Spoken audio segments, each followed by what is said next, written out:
sure you're okay? Ah, nag-alala ko siya Wait kanina lang. todo eh. Para may nabili. Okay naman ako. Alam mo, habang nasa biyahe tayo kanina, napag-isip-isip ko na magandang magbakasyon muna kami ng mga bata sa Davao. Talaga? Alam mo, you should visit me there. You should all go. My treat, all expenses paid. Kakahiya naman. Please, Palma, I insist. I'm sure you will enjoy it there.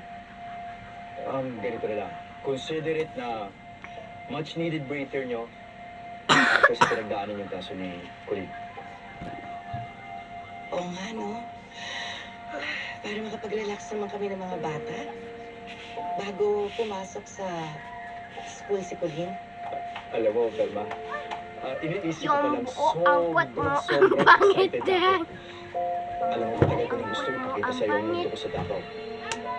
Which is Ang buo, ang pae mo, ang relaxing pae. and fun. Ang buo, ang pae mo, pangit ka itsura. Tay, Sila sayon dahil gusto ko lang kay kung malaman maganda kung galit ang kayo sa laro. akin. Anak, Sino may nabili? Look, may ako magagalit sa'yo. nabili, guys. Ano yun? Taas? Paano yung pati taton egg? Walang egg. Ah? Pati taton?